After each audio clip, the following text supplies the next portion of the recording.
आपण या खास वर्गामध्ये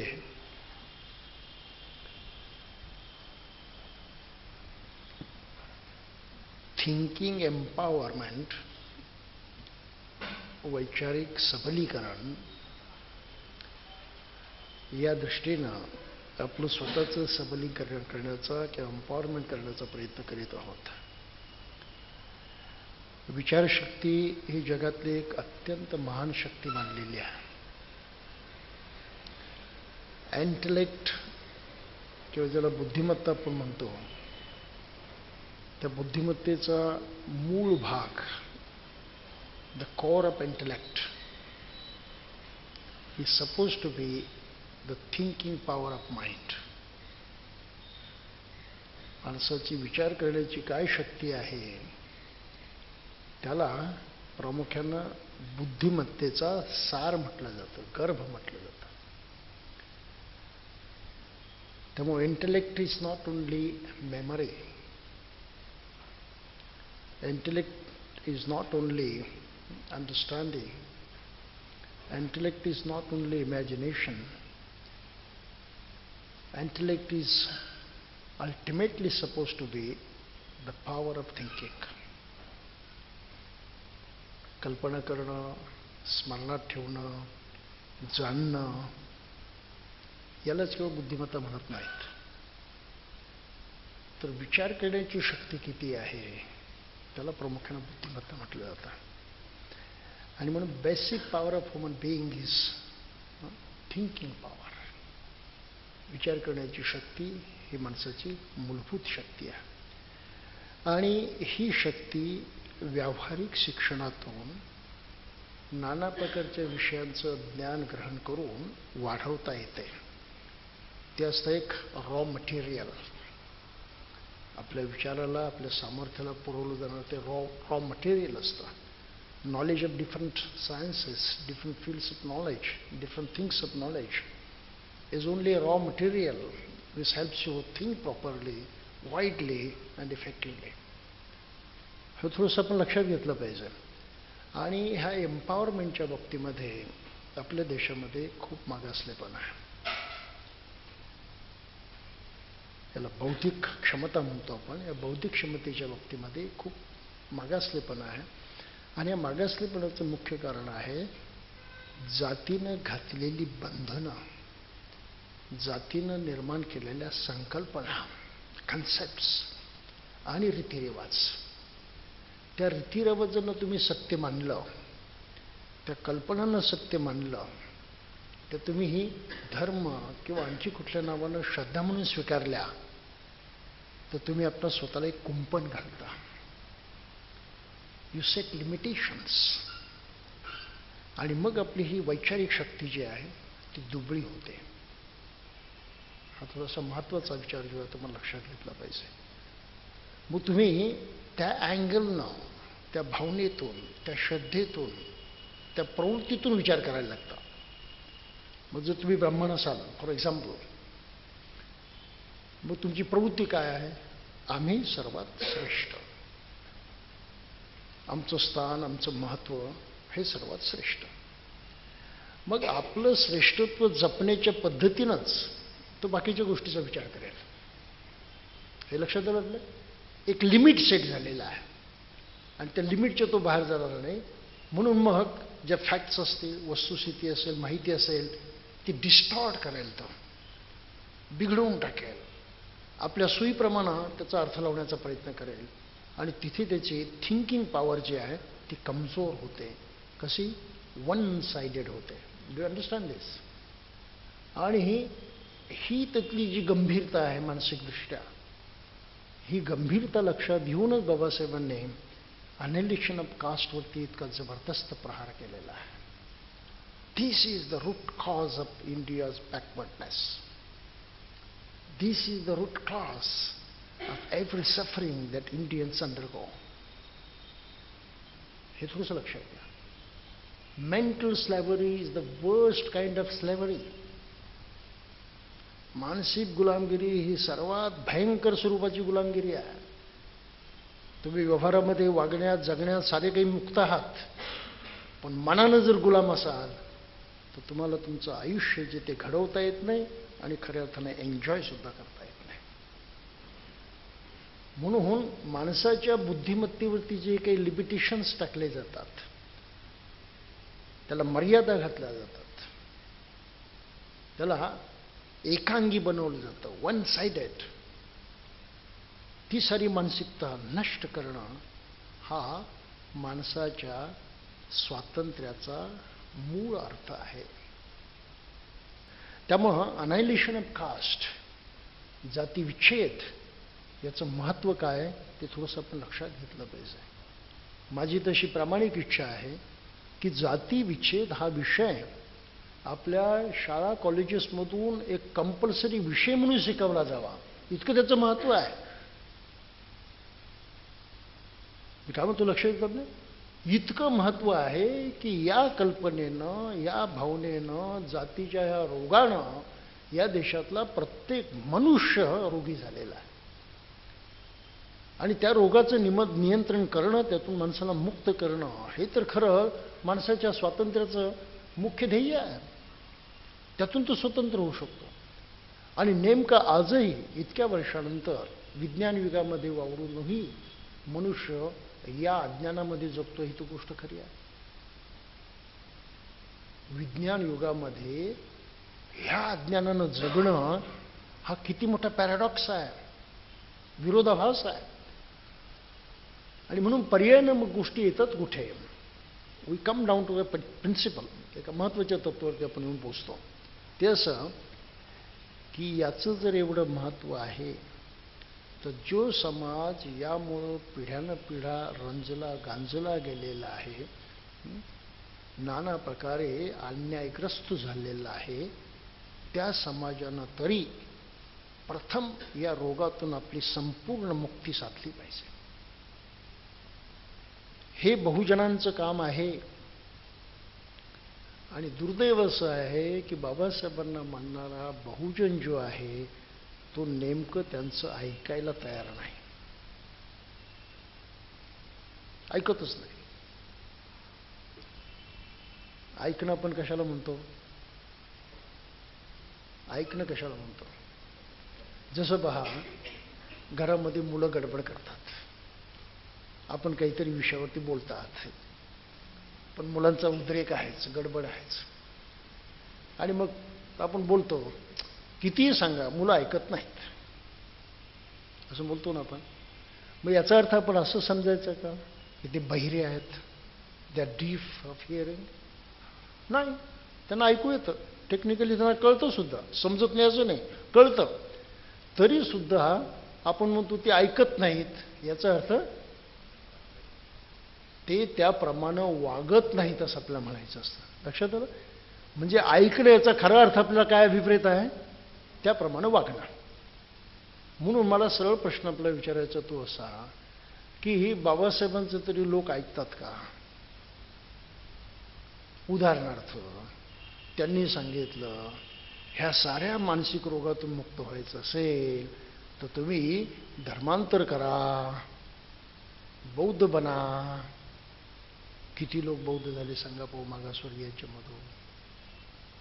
आजही किती लोकांना वाटतं की आपण बौद्ध व्हावं म्हणून. ती होण्याची गोष्ट आहे, ती बुद्धीने ठरवण्याची गोष्ट आहे, विचार करून त्याचा स्वीकार करण्याची गोष्ट आहे. बौद्ध होण्याचा स्टॅम्प जन्मल्याबरोबर तुमच्यावरती कोणी मारला तर तो अन्याय आहे सरळ सरळ. आणि प्रत्येक धर्माचे लोक आपल्या मुलाबाळावरती तो अन्याय करतात असं माझं मत आहे. जन्मल्याबरोबर त्याच्यावरती जातीचा, धर्माचा शिक्का मारतात, हे खरं आहे. त्याच्या बुद्धिमत्तेला घातलं गेलेलं ते पहिलं कुंपण आहे. तिथपासून त्याची गुलामगिरी सुरू होते. Try to understand. माणसाची गुलामगिरी कुठपासून सुरू होते? Parental care. आणि तीही पालक आपले विचार, आपल्याही मतं, आपली जीवन पद्धती त्यांच्यावरती लादतात तेव्हा. हे लक्षात आलं? म्हणून भारतातल्या लहान मुलाला जात कळते आणि परदेशातल्या मोठ्या महान तत्वज्ञानाने ती कळत नाही. आणि त्याच्या विकासाला हातभार लावेल ही भावना तुमच्यामध्ये नाही. म्हणजे इतकी तुम्ही शब्दाचे खेळ करू शकता का? तर जात टिकली पाहिजे. आपण ज्या जातीच्या त्याला धक्का लागता कामा नये. हा मर्यादा सेट होतात ही महाभयंकर गोष्ट आहे. हा माझा लंडनमधला अनुभव आहे. आणि त्याला म्हटलं की म्हणून मी गांधीजींना ते क्रेडिट देत नाही, ते डॉक्टर आंबेडकरांना देतो. आणि परत यासाठी देतो की त्यांच्यासारखा दलित म्हणून मी जन्मास आलो अस्पृश्य आज लंडनमध्ये तुमच्यासमोर भाषण देतो आहे, गांधीजींच्यामुळं नव्हे, डॉक्टर आंबेडकरांच्यामुळं. त्याला फार आनंद झाला. म्हटलं येस सर, आय अंडरस्टँड.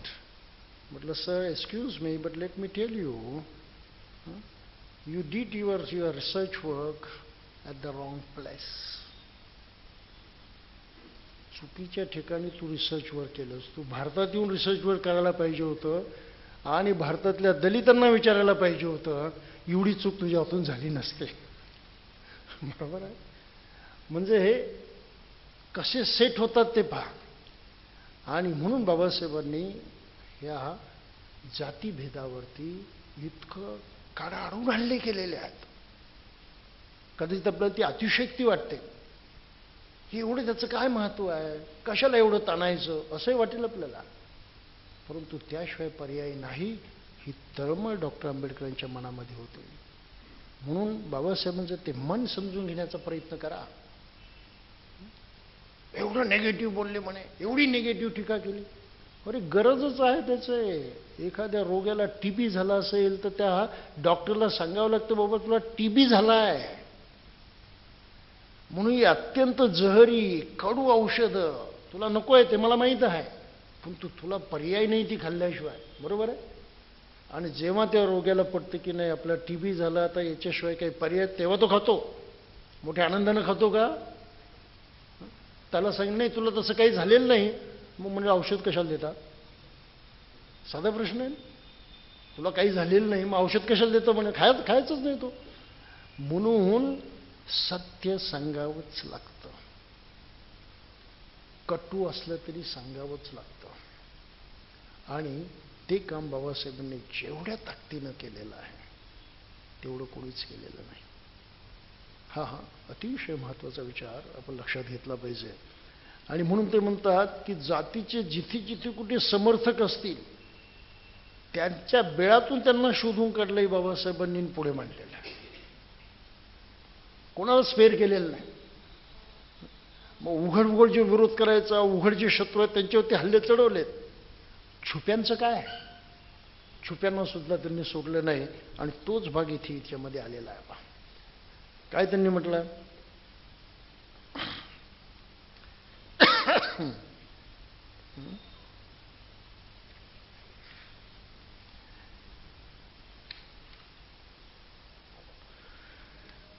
ते म्हणतात have dealt with those who are without you and whose hostility to your idol is quite open. जे तुमच्याबरोबर नाही आणि तुमच्या ह्या कडवे विरोधात आहेत त्यांचा मी आत्तापर्यंत समाचार घेतला. लक्षात आलं तुला? मराठीमध्ये बघूया ना आपण काय लिहिलंय.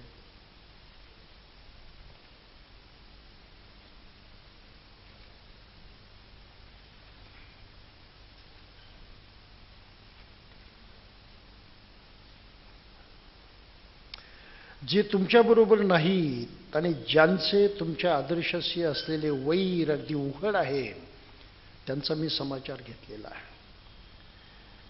जे तुमच्याबरोबर नाहीतही वा तुमच्याबरोबर आहेतही असे काही इतरही जण आहेत त्यांच्या दृष्टिकोनाची मी चर्चा करावी की नको याबाबत माझा निश्चय झालेला नव्हता. म्हणजे आपल्याला वाटतं आहे ते आपल्याबरोबर, नाही ते आपल्याबरोबर, असा एक मधलाच लटकणारा वर्ग असतो. जेव्हा हो असेल तेव्हा हो कडे, नो असेल तेव्हा नो कडे. मग अशा लोकांच्याबद्दल बोलावं की नाही त्यांच्या दृष्टिकोनाची दखल घ्यावी की नाही असं बाबासाहेबांना वाटत होतं.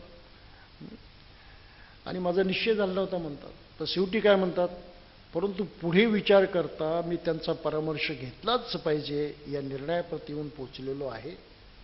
तर त्यांनाही सोडून चालायचं नाही असं मला वाटलं आणि त्या निर्णयापर्यंत येऊन पोचलो. त्याची 2 कारणे आहेत. पहिली गोष्ट म्हणजे त्यांचा जातीच्या प्रश्नावरील दृष्टिकोन केवळ तटस्थ राहण्याचा दृष्टिकोन नाही, तर तो शस्त्रसज्ज तटस्थतेचा दृष्टिकोन आहे. हे थोडंसं कळायला जरा अवघड आहे. त्यांची भाषा जी आहे जरा कॉम्प्लिकेटेड याच्यामध्ये.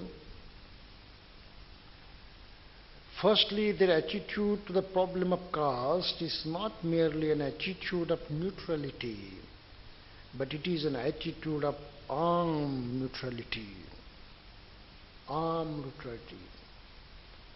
म्हणजे हे तटस्थतेच्या भावनेने ते त्याच्याकडे पाहत नाहीत, परंतु शस्त्रसिद्ध होऊन तिकडे पाहतात. म्हणजे स्वतःच्या बचावाची सारी व्यवस्था करू, म्हणजे तुमच्याबरोबर नाहीत ते. गोलमाल बोलतात आणि तुमच्याबरोबर आहेत. जसं मी काल आपल्याला सांगितलं की मी माझ्या ब्राह्मण मित्रांना कसं बोलतो, ते म्हणतात आम्ही जातीव्यवस्था मानत नाही. मागच्या याच्या सांगितलं मी आपल्याला, आम्ही जातीव्यवस्था मानत नाही, आम्ही सर्वांना समान वाटतो. पण मी त्यांच्यावरती विश्वास ठेवत नाही. माझी भावना काय, जोपर्यंत तू स्वतःला ब्राह्मण म्हणवतो तोपर्यंत विश्वासास लायक नाही. बात खतम.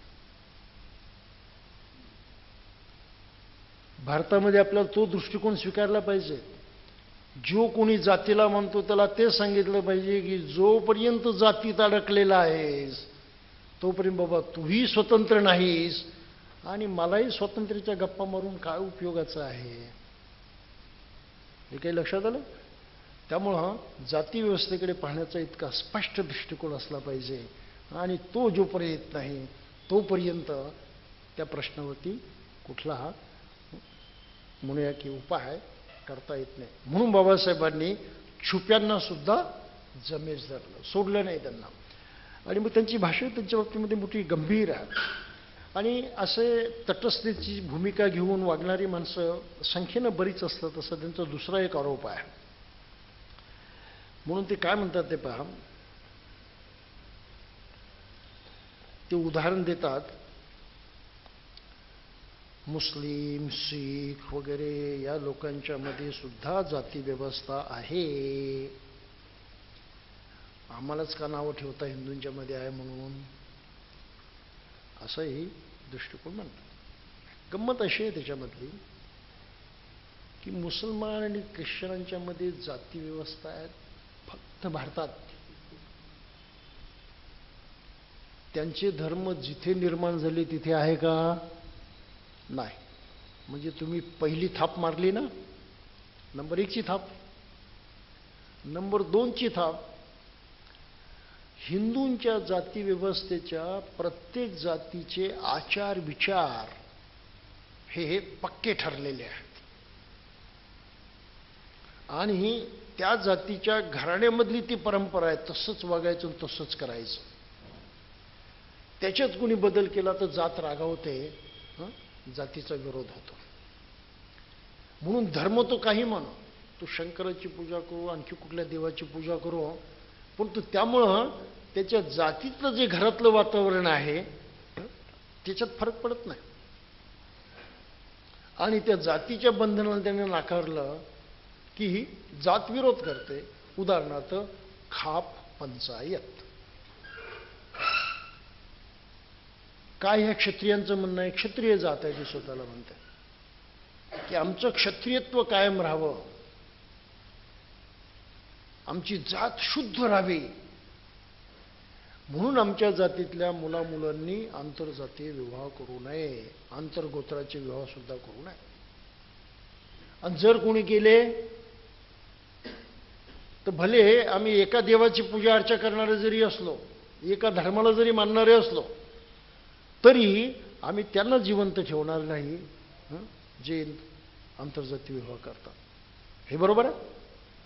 म्हणजे त्यांना त्या देवापेक्षा, त्या धर्मापेक्षा काय महत्त्वाचं वाटतं, जातीचा नियम. लक्षात आलं? म्हणून बाबासाहेब म्हणतात की जातीचा नियम त्या जातीमध्ये महत्त्वाचा आहे. परंतु आता मुसलमान झालेले किंवा ख्रिश्चन झालेले लोक आहेत, त्यांच्यामध्ये नेमके हे जातीचे नियम संपलेले असतात. तो त्या धर्माप्रमाणे जगतो. फक्त सामाजिक दृष्ट्या त्याला कमजोर मानलं जातं. पण जेव्हा त्यांच्या सामूहिक अस्तित्वाचा प्रश्न येतो, एखाद्या मुसलमानावरती अत्याचार होतो, तेव्हा बाकीचे मुसलमान पाहत नाही त्याची जात कोणती आहे. ते सारे एकोप्याने त्याच्या पाठीशी उभे राहतात. त्यानं समजा जातीचे नियम तोडून टाकले. मुसलमानामध्ये ज्या जाती आहेत आपापसातल्या, त्या जाती त्यांनी तोडल्या आणि आपापसात त्यांनी आंतरजातीय विवाह केले जातीचे नियम तोडून. कोणी मुसलमान त्यांना त्रास देतो का? अजिबात नाही. म्हणून जरी भारतामध्ये त्यांच्यामध्ये जाती असल्या तरी त्या जाती तशा क्षुल्लक महत्त्वाच्या आहेत. त्या हिंदूंच्या सारख्या सैतानी नाहीत. सैतानी, सॅनेटिक, हे लक्षात आलं ना? हा एवढा मोठा फरक आहे. म्हणून जे जर अशी तटस्थतेची भूमिका घेऊन येतात ते किती बुद्धिभेद करतात ते पहा. म्हणून बाबासाहेबांनी त्यांनाही सोडलं नाही की हेही तितके डेंजर आहेत. ह्या प्रश्नाचा इतका खोल अभ्यास करून बाबासाहेबांनी याच्यावरती आपलं मत मांडलेलं आहे. त्याचं एक मात्र कारण आहे की आपण याच्यातून पूर्णपणे मुक्त झालं पाहिजे. म्हणून जाती व्यवस्था ही माणसाला सगळीकडून उद्ध्वस्त करते. या भूमिकेतून त्यांनी या प्रश्नाला महत्त्व दिलं. आता पुढे काय म्हणतात ते पहा. एक एक प्रश्न ते हाताळतात तेव्हा आपण आश्चर्यचकित होऊन जातो. ही त्याची गंमत आहे.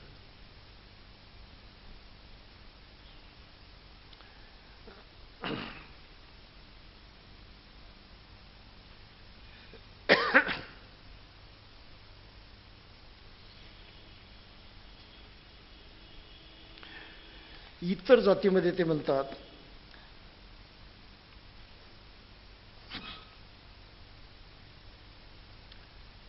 जर एक बाजूस आपण हे विचार मुसलमान, शीख व ख्रिस्ती लोकांमधील जातींना लागू केले व दुसऱ्या बाजूला हिंदूमधील जातीला लागू केले तर बिगर हिंदूमधील जात ही हिंदूमधील जातीहून मूळतः भिन्न आहे असे तुम्हाला दिसून येईल. जे आता आपण लक्षात घेतलं वेगळं आहे. आता पहिली गोष्ट, हिंदूंना जाणीवपूर्वक एकत्र ठेवणारी बंधने ही अस्तित्वात नाहीत. सारे हिंदू एक राहतील याची कोणतं बंधन आहे? कुठल्याच जातीला बंधन नाही. ब्राह्मणानं शूद्राच्या बरोबर एकोप्यानं राहण्याचं कोणतं बंधन आहे? बंधनच नाही. त्याची जात वेगळी, त्याचे नियम वेगळे, शूद्राचे वेगळे. त्यामुळं त्यांना एकत्रित राहण्यासाठी तिसरं धर्माचं सुद्धा बंधन नाही. ही फार मोठी गंमत आहे. इतर जातीच्या मध्ये म्हणजे मुसलमान, ख्रिश्चन वगैरे यांच्यामध्ये जाती असतील तर तिथे बंधन आहे. धर्माच्या नावानं ते एक होऊ शकतात. धर्माच्या नावानं त्यांच्यामध्ये मिलाप होऊ शकतो. जातीचं महत्त्व तिथे संपून जातं. तसं हिंदू धर्माच्या नावानं भारतामध्ये मनुष्य एक होऊ शकतो का? शक्य नाही. इंग्लंडमध्ये एक मला मनुष्य भेटायला आला. एक मजेशीर आठवलं आहे. तरुण मनुष्य होता आणि त्यांना विश वगैरे केलं आणि म्हटलं म्हणे आता मी काय झालो, कृष्ण कॉन्शियसनेस हा जो एक संप्रदाय आहे. कोणाचा संप्रदाय? Krishna consciousness, international Krishna consciousness. त्याच्यामध्ये तो हो हां.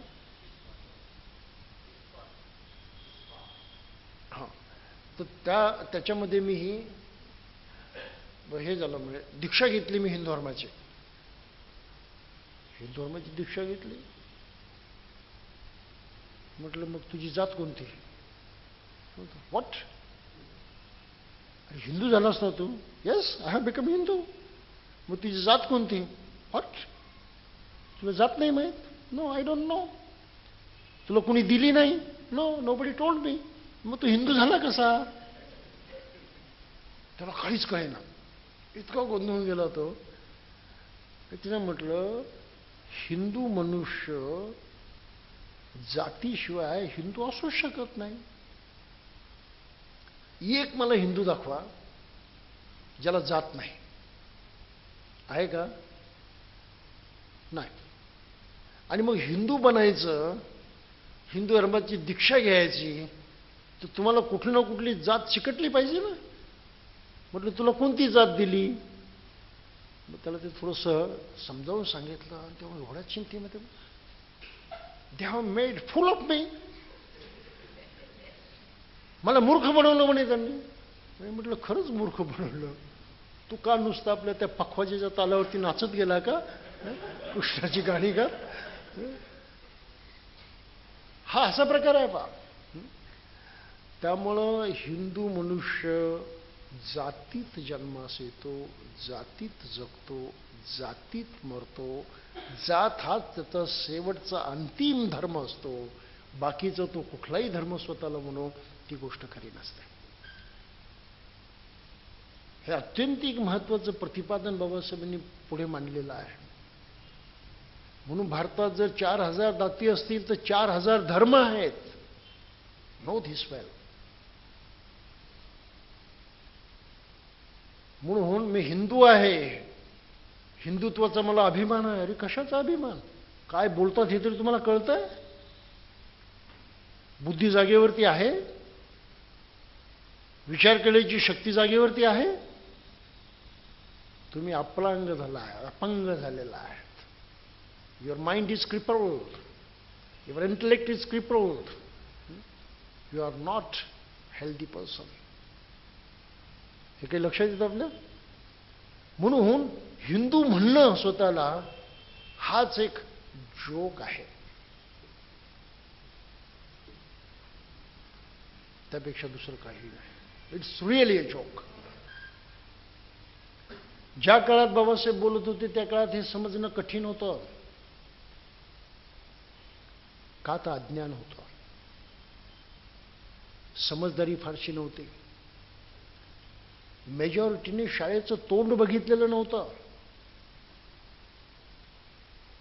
दलित समाजामधून परदेशात जाऊन उच्च शिक्षण घेणारा फक्त एक मनुष्य होता, ज्याचं नाव डॉक्टर आंबेडकर.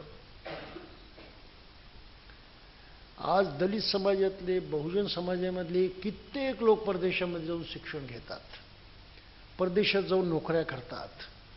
शिक्षणाची सर्व दारं त्यांना उघडी आहेत. हे तर खरं आहे. आणि देशामध्ये सुद्धा शिक्षणाचं प्रमाण किमान लिहिण्या वाचनापुरतं का होईना तो निश्चितच निर्माण झालेला आहे. तेवढं अज्ञान पूर्वीच्यासारखं राहिलेलं नाही. म्हणून समज वाढली आहे, म्हणून जाणीव वाढलेली आहे. आजूबाजूला काय जगामध्ये चाललंय ते कळायला लागलेलं आहे. आणि विज्ञान युगामुळे जग एखाद्या व्हिलेजसारखं झालेलं आहे. इतकं एकमेकाच्या क्लोज कॉन्टॅक्टमध्ये आलेलं आहे. हे बरोबर आहे. त्यामुळं बाबासाहेबांचा विचार त्या काळात लोकांना कळणं कठीण होतं, आज कळणं सोपं झालेलं आहे. ते लक्षात येतं. आणि तो जर नीट लक्षात घेतला तर आपल्याला आपल्या ह्या मानसिक गुलामगिरीतून मुक्त होणं शक्य आहे. That is empowerment. वैचारिक एम्पॉवरमेंट, वैचारिक सबलीकरण हे माणसाचं खरं सबलीकरण आहे. बाबासाहेब विचाराने इतके उंच होते, इतके उंच होते की ते आपल्या वैचारिक शक्तीवरती त्यांनी देशावरती प्रभाव ठेवलेला होता. वैचारिक ताकदीवरती तुफान थिंकिंग होतं. जेव्हा घटनेचा विषय आला आणि सरोजिनी नायडू आणि पंडित जवाहरलाल नेहरू गांधीजींना जाऊन भेटले. म्हणजे घटना तयार करण्यासाठी आपल्याकडे सक्षम मनुष्य नाही. त्यामुळं आंतरराष्ट्रीय घटनाकार मिस्टर जेनिंग जे आहेत त्यांना आपण निमंत्रित करावं. ते जेनिंगना 4-5 राष्ट्रांच्या घटना लिहिलेल्या होत्या, त्यांना पाचारण करावं असं गांधीजींनी विचार म्हटला. आता गांधीजी बाबासाहेबांना ओळखूनही होतं. बऱ्याच बाबतीमध्ये गांधीजी अत्यंत सचोटीचा मनुष्य होता, प्रामाणिक मनुष्य होता.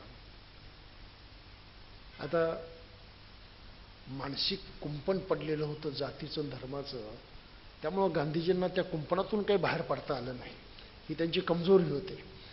परंतु मनुष्य अनेक बाबतीमध्ये प्रामाणिक होता. त्यांनी प्रामाणिकपणे सांगितलं की तुम्ही बाहेर कशाला जाता, कुठे आपल्याकडे डॉक्टर आंबेडकर सारखा मनुष्य असताना तुम्ही तर जेनिंगला कशाला बोलत बसलात.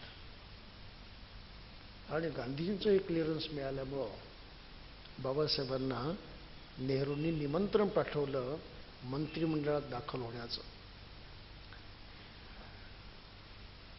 आणि घटना समितीमध्ये त्यांना निवडून देण्याचं.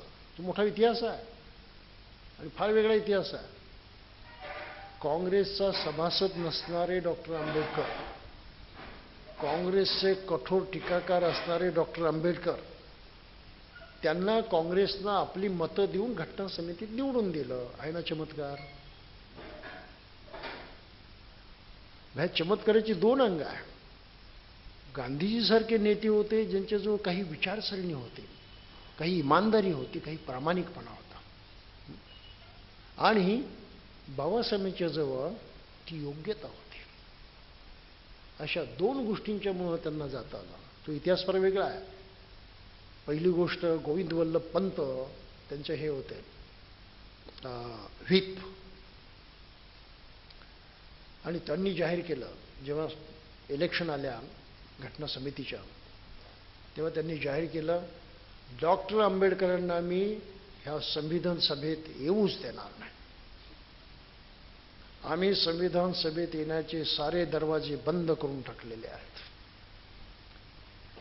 त्यांना येण्यासाठी खिडक्याही बंद करून टाकलेल्या आहेत. एवढंच काय म्हणे, झरोके सुद्धा बंद करून टाकले आहेत. किती कडवट विरोध होता पहा काँग्रेसचा बाबासाहेबांना, घटना समिती येऊ नये म्हणून. आणि हे फार बेचैन झाले ते बाबासाहेब. त्यांचा एकच उद्देश होता घटना समितीत जाण्याचा की मला माझ्या समाजाचं रक्षण करता आलं पाहिजे, कमीत कमी तेवढं तरी. त्यांचं रक्षण करण्यासाठी घटना समितीशिवाय आता पर्याय राहिलेला नाही. ब्रिटिशांनी आपले हात झटकले, मोकळे झाले, हिंदूंच्या हातात सत्ता देऊन चालू लागले. आता आपल्याला त्यांच्याशीच भांडायचं आहे, वैऱ्याशीच भांडायचं आहे. आणि त्या वैऱ्यांशी तर भांडण्याशिवाय पर्याय नाही, घटना समितीत गेलं पाहिजे. मग त्यांनी आता बुद्धिमान मनुष्य होता, आपल्या बुद्धीचा बरोबर वापर केला. कुठून उभं राहणार सांगितलंच नाही. ऐनवेळी ही व्यवस्था काय केली होती, त्यांचे जे मित्र होते बंगालमध्ये, पश्चिम बंगालमध्ये, जोगेंद्रनाथ मंडल प्रसिद्ध नेता होता. त्याला सांगून ठेवलं, जोगेंद्रनाथ तुझी कॉन्स्टिट्युएन्सी जी आहे ढाक्याची ती माझ्यासाठी सोडून दे, तू दुसरीकडे उघाडा. मग जोगेंद्रनाथ आपले दोन्हीकडे अर्ज टाकून दिले, एक डमी म्हणतात. आणि ऐनवेळी बाबासाहेबांनी जाऊन ढाक्याच्या मतदारसंख्येमधून आपला अर्ज भरला आणि मुसलमानांच्या मतावरती निवडून आले. त्यामुळे हे संकट परत त्या घटना समितीमध्ये हिंदूंच्या पुढे उभंच.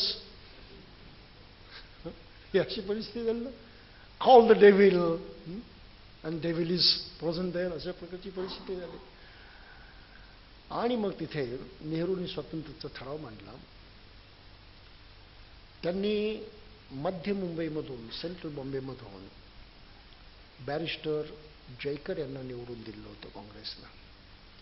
जयकर घटनातज्ञ होते आणि बहुतेक जयकरांच्या माध्यमातून घटनेच्या त्या अध्यक्षपदाचं काम त्यांच्याकडे सोपवण्याची त्यांची तयारी होती. झालं काय की नेहरूंच्या ठरावावरती जयकरांनीच कडाडून टीका केली. हा ठराव आता पास करू नका म्हणे, पुढे ढकला. तर मुसलमानांनी बहिष्कार टाकला. त्यांनी ढाक्याला आपली स्वतःची वेगळी घटना समिती भरवली. पहिल्या घटना समितीचं निमंत्रण सर्वांनाच, पहिल्या मिटिंगचं घटना समितीच्या.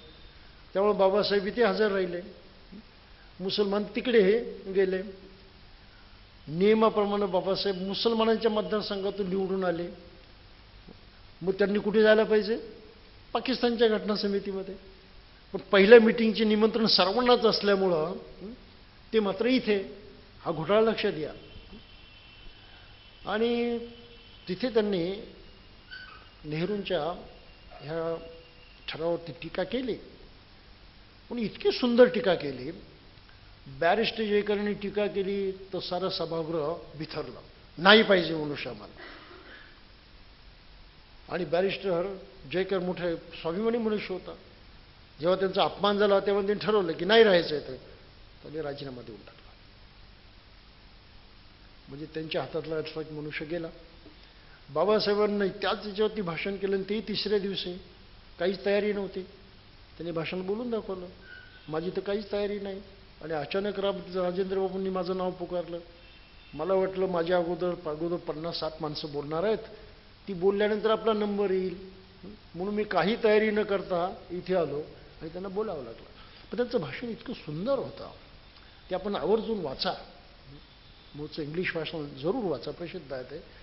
त्यांच्या भाषणाला ह्या विरोधकांनी टाळ्या वाजवून हुर्रे करून प्रतिसाद दिला. एखाद्या माणसाच्या जीवनाला कलाटणी देण्यासाठी त्याचं भाषण किती प्रभावी असतं त्याचा तो एक नमुना आहे. आणि त्या एका भाषणामुळं बाबासाहेबांच्या जीवनाला कलाटणी मिळाली. विरोधकांना त्यांनी जिंकलं त्या भाषणामध्ये. आणि घटना समितीची ती पहिलं बैठक संपली आणि बाबासाहेबांचं तिथलं सदस्यत्व सुद्धा संपलं. दुसऱ्या मिटिंगला त्यांना निमंत्रण येणं शक्य नव्हतं, कारण मुसलमानांच्या घटना समितीचे ते मेंबर होते, त्यामुळे त्यांना पाकिस्तानात जावं लागलं असतं. किती मोठा प्रसंग निर्माण झाला होता तो. परंतु त्या भाषणाचा प्रभाव इतका होता, त्यांच्या पांडित्याचा प्रभाव इतका होता की तेव्हाचे घटना समितीचे अध्यक्ष डॉक्टर राजेंद्र प्रसाद यांनी मुंबईच्या त्यांच्या मंत्र्याला लिहिलं. बी.जी. खेर तेव्हा चीफ मिनिस्टर होते, आता चीफ मिनिस्टर म्हणतो आपण, तेव्हा ते हे प्रीमियर म्हणायचे. तर त्यांना पत्र लिहिलं की तुम्ही डॉक्टर आंबेडकरांना ताबडतोब निवडून द्या. कोणाच्या जागेवर? जयकरांची जागा खाली झाली आहे, त्या जागेवरती यांना निवडून द्या. आणि काँग्रेसचा मनुष्य नाही ना ते काही असो, तुम्ही त्यांना निवडून द्या म्हणून. आणि म्हणून काँग्रेसनं बाबासाहेबांना आपल्या तिकिटावरती निवडून घटना समितीमध्ये पाठवलं. हा चमत्कार नाही? योग्यता कुठे कमी पडते त्याचा हा विचार. आणि माणसं सारीच 100% वाईट नसतात, चांगुलपण त्यांच्यामध्ये असतं. काँग्रेसमध्ये चांगुलपण होतं, गांधींच्यामध्ये चांगुलपण होतं. त्या चांगुलपणाला ते जागले, त्यामुळं बाबासाहेबांना घटना समिती जाण्याची संधी मिळाली. आणि त्यांना आश्चर्याचा हा धक्का बसला की नुसते घटना समिती निवडून गेले नाहीत अशातला भाग नाही, पण त्यांना ड्राफ्टिंग कमिटीचं चेअरमन केलं गेलं. बाबासाहेबांनी स्वतः आश्चर्य व्यक्त केले की मला कसं चेअरमन केलं मला काही कळत नाही म्हणून, पण झाले चेअरमन. आणि ते काम त्यांनी एवढ्या सचोटीनं केलं. विरोधकांशी त्यांनी मिळून जुळून काम केलं. लक्षात घ्या, काँग्रेस नंबर 1चा शत्रू त्यांचा, गांधीजी नंबर 1चा शत्रू त्यांचा. त्या शत्रूंशी हात मिळवणी करून त्यांनी इतकं विलक्षण काम करून दाखवलेलं आहे, ज्यामुळे भारताचं भविष्य बदललेलं आहे. याबद्दल नेल्सन मंडेलाचं एक वाक्य मला फार आवडलं, पण ते मुद्दाम मी कातळावर टाकलेलं आहे. त्याने काय म्हटलं आहे,